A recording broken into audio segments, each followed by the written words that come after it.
زولات، اهلا وسهلا ومرحبا. اليوم غادي نخصصوا هذه الحلقه النقاش ديال تاسيس ديال مشروع الدوله الامازيغيه في شمال افريقيا، اللي يتعلق الامر باعلان ديال تاسيس دوله القبائل في نيويورك بالولايات المتحده الامريكيه. هذا المشروع في الحقيقه جاء في ظرفيه تقييم ما يسمى بالربيع الامازيغي. خاصكم تعرفوا بأن الربيع الأمازيغ يحتفلون به كل 20 أبريل، اللي في الحقيقة ارتبط في الذاكرة الجماعية ب الاختطافات، بالتعذيب، بالقتل ديال الطيار العروبة بالجزائر.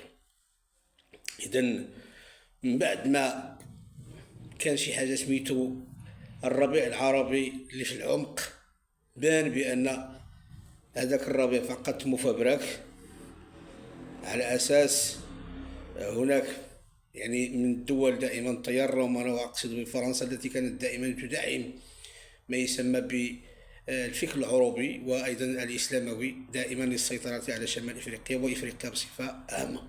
هذه المسألة كانت في ظروف ماشي بعيدة بزاف، من بداية 47 تقريبا تلقاو بأن خريطة العالم اللي مبنية عليها تيار الغرب وتيار الرومنة كانت مبنية أساسا على توظيف الإسلام السياسي والعروبة للسيطرة على ثروات وتقسيم بلدان منها شمال إفريقيا.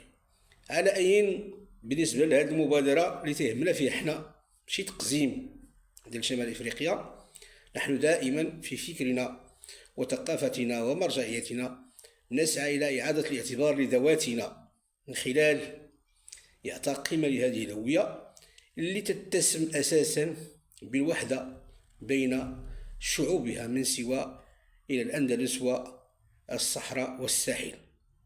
إذا بالنسبة لهذه المبادرة ديال المشروع ديال التأسيس، يظهر لنا بأنه نموذجي لا نأخذه بمنطق التجزي، إنما هذه المبادرة ممكن تساهم بشكل أكبر بتعريف بقضية الأمازيغ الأولى، وهي الهوية والتاريخ وإعادة الاعتبار للذات، خاصة وأن النموذج ديال القبائل هو نموذج علماني يختلف كثيرا عن كل تلك النماذج التي تأسست مثلا في دول شمال إفريقيا.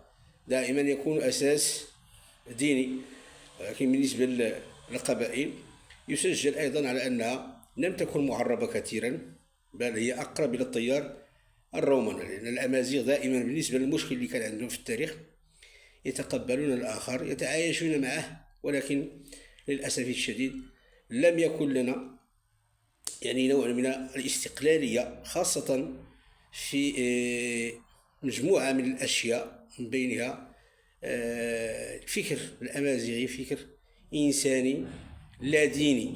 حتى الدين في نفس الوقت يتم رد اعتبار إليه من خلال تكييفه مع مقدس الأرض.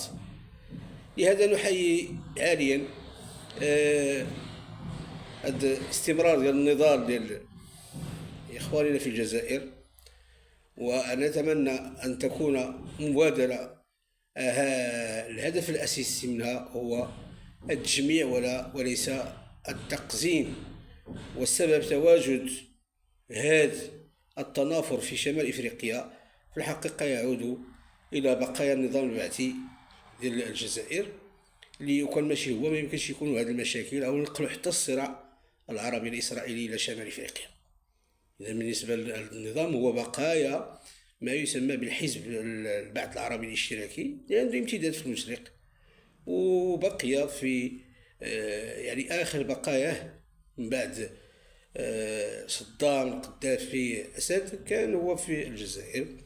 والرهانات الإقليمية، لأن الذي يتحكم في العالم يتحكم بالمعرفة وبالعلم، وحنا تأخرنا بسبب هذا التيار الروماني اللي وظف أشياء أخرى خارج ثقافتنا، واستغلنا على المستوى الديني وتأخرنا كثيرا.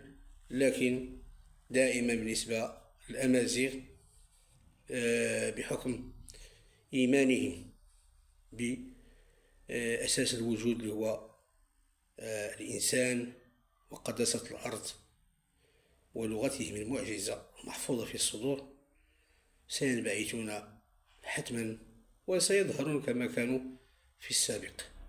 ونتمنى لكل غيور من الأمازيغ أن يبقى على هويته وأن يقاوم كل ما من شأنه يعني إقبارها، على اعتبار بأن مسألة الوجود تبقى رهين كل إنسان في شمال إفريقيا. تنميرتي مازيغني قبيلين، تنميرتي مازيغن والمغلان ومضر أرونتي دا أيوزنون فيفا تمازغ تنميرت.